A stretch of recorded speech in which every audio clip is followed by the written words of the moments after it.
এইটা একটা চ্যালেঞ্জ শাকিব ভাই এবং আপনাদের সবার একটা চ্যালেঞ্জ, যারা বলতো নিন্দুকেরা যে শাকিব খান ঈদ ছাড়া চলে না, এটার প্রমাণ দেখেন, হাউসফুল, ভিতরে যান।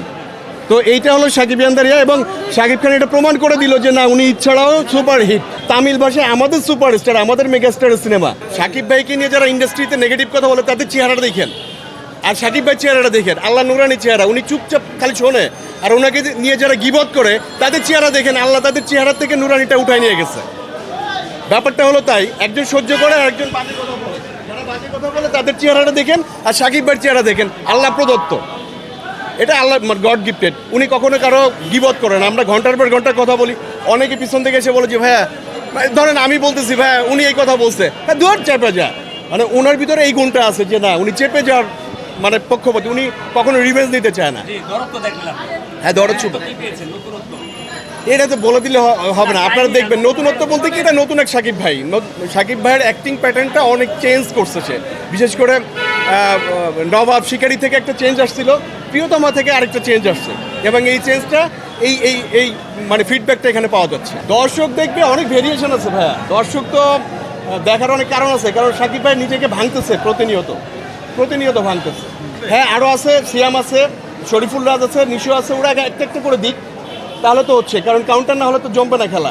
ওরা একটা আসুক, ওরা খুব ভালো ছেলে, ভালো অ্যাক্টিং করে, ওরা আসুক।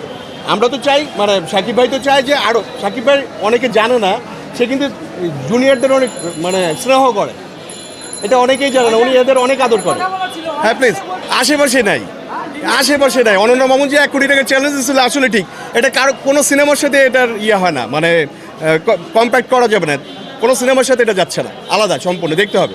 ভাই আপনি কি এই সিনেমাতে আসেন? না, আমি নাই, কারণ আমি তখন অন্য সিনেমার শিডিউলে ছিলাম, এই জন্য আমি মামুন ভাই আমাকে ডাকছিলাম। আগামীতে কোনটা আসছে, ওনার পরবর্তী সিনেমা কোনটা? দোয়ারাই খেন, আমার ফ্লাইট কালকে। ওরা দুর্ধর্ষ, অন্যরকম। আমি তো নেগেটিভ চরিত্রে বেশি করি, আমি নেগেটিভ পজিটিভ সব ধরনের করতে চাই। আমাদের বাংলাদেশের অনেক সিনিয়র সুপারস্টারদের রেসপেক্ট দিয়ে বলতে চাই যে বাংলা সিনেমার ইতিহাসে এই ধরনের সুপারস্টার আর নাই। আর সব থেকে বড় কথা হচ্ছে, ওনার একটা ফ্যান বেজ আছে শাকিবিয়ান। এখন বলতে পারেন যে ভাই অমিতাভ বচ্চনের ফ্যান বেজ আছে, হ্যাঁ অমিতাভ বচ্চনের ছবি শাহরুখ খান সিনেমা দেখে এবং সালমান খানও দেখে, কিন্তু শাকিবিয়ানদের নেগেটিভ পজিটিভ যাই বলেন, ওনারা শাকিবিয়ানরা শাকিব ভাইকে নিয়ে পড়ে থাকে, এটা হলো পজিটিভ দিক। উনি আমার মনে হয় ওয়ার্ল্ডের ভিতর সব থেকে সুদর্শন নায়ক, এটা তো আই এম রাইট? ওয়ার্ল্ডের ভিতর সুদর্শন, সব কিছু পাওয়া যায় এবং এইটা নিয়ে উনি অনেক দূর আগায় যাবে ইনশাল্লাহ। মাত্র শুরু হলো প্যান ইন্ডিয়ান, এরপরে কোথায় কোথায় যায় চিন্তা করে দেখেন। এবং সব থেকে মজার ব্যাপার, হিন্দি তামিল ভাষায় আমাদের সুপারস্টার, আমাদের মেগাস্টারের সিনেমা, একবার একটু চিন্তা করেন। ধন্যবাদ, ভালো থাকবেন, আসসালামু আলাইকুম।